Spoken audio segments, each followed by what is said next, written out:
In this introductory session, we'll look at the overall function and purpose of tax in a modern economy, the principal sources of tax law and practice, the systems for self-assessment and the making of returns, the time limits for the submission of information, claims and payment of tax, including payments on account, the procedures relating to compliance checks, appeals and disputes, and penalties for non-compliance.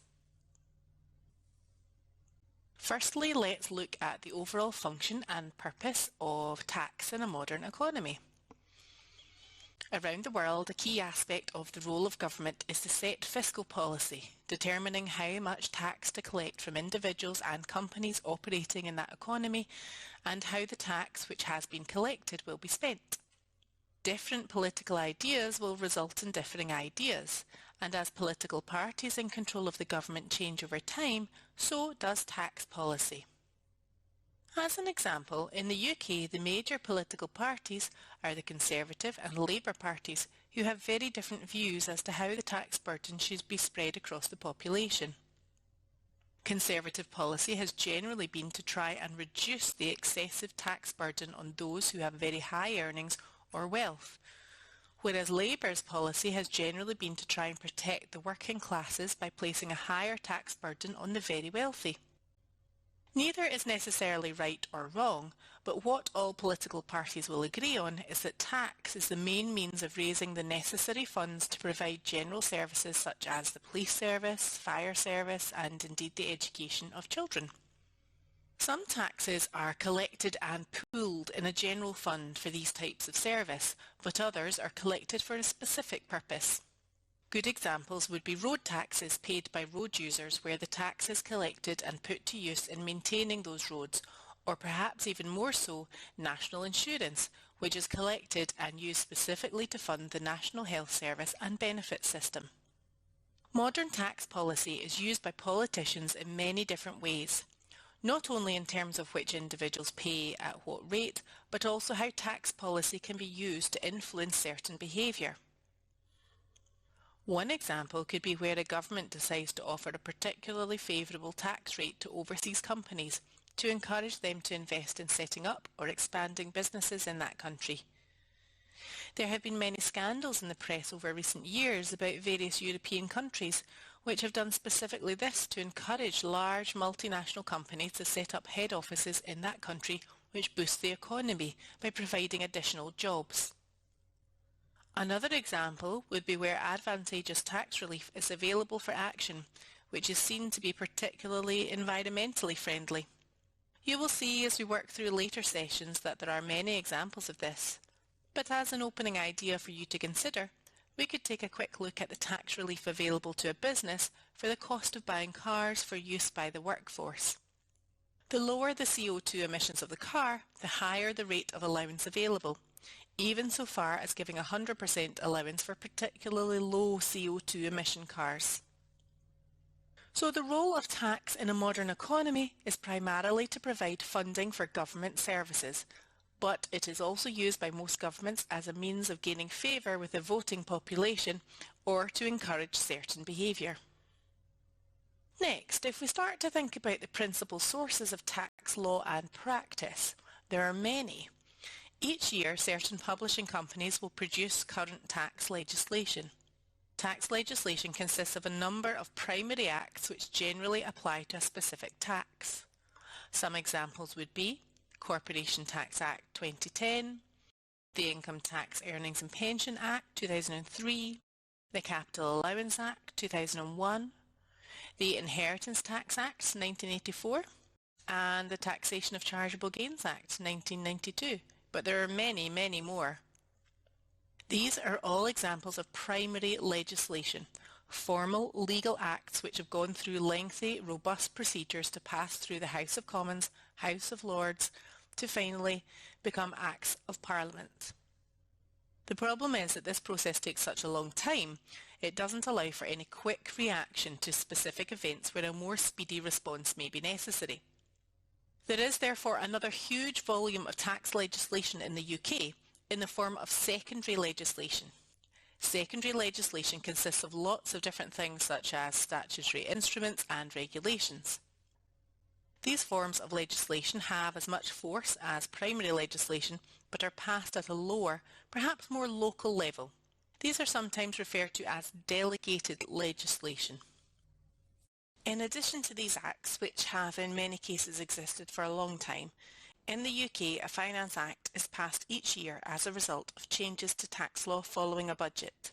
Most people will have seen press coverage of the annual budget which takes place in the UK, where the Chancellor of the Exchequer, the Minister who is responsible for the monies collected and spent by the government, stands in front of members of Parliament in the House of Commons and announces the government's spending plans for the next year.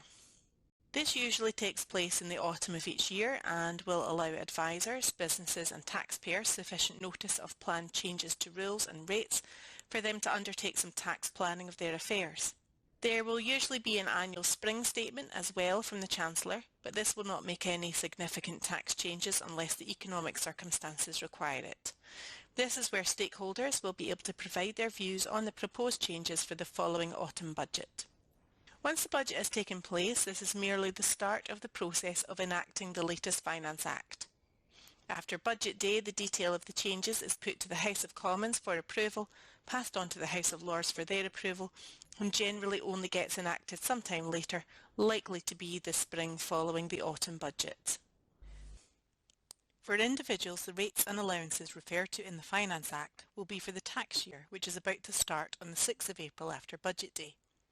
All personal taxes, income tax, capital gains tax, inheritance tax and even national insurance are calculated by reference to a tax year which runs from the 6th of April of one year to the 5th of April of the next. So when we refer to the 2021/22 tax year, for example, what we mean is the period from the 6th of April 2021 to the 5th of April 2022. For companies, things work slightly differently, and when we come to look at corporation tax in later sessions, we'll discuss how we work out the period for which a company pays tax. However, tax rates change for companies in a similar way, but with reference to a financial year rather than a tax year, which runs from 1st of April of one year to the 31st of March of the next. Note that the way in which financial years are referred to is entirely different to tax years though. For example, financial year 2021 covers the period from the 1st of April 2021 to the 31st of March 2022. These financial years are always quoted with the start of the period they cover. Having looked in some detail at the sources of tax law, the final thought is generally accepted practice. As you come to study financial accounting, you'll no doubt come across the term GAAP, Generally Accepted Accounting Practice. There is a similar term in tax, which is Statements of Practice. These are issued by HMRC, and whilst not specifically law, they are a summary of general practice which is accepted. There are also a number of topics which we will look at where there is past case history, which lays the ground for case law. Precedent from these past cases can be relied upon in certain situations and are used in the same way by tax practitioners as primary and secondary legislation. So next, let's think about the self-assessment systems and the making of returns. As we look at each of income and corporation tax in more detail in later sessions, we will consider this further. But for now, let's introduce you to the idea of the Corporation Tax Self-Assessment (CTSA) system and the Income Tax Self-Assessment (ITSA) system. The main purpose of the self-assessment systems is to pass the burden for preparing and filing tax returns to the taxpayer. Self-assessment requires the taxpayer to gather their own information and submit it to HMRC by a set deadline.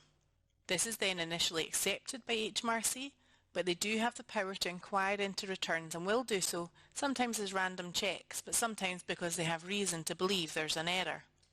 An inquiry or investigation can be opened on a purely random basis, or because HMRC have reason to believe there's an error in the return.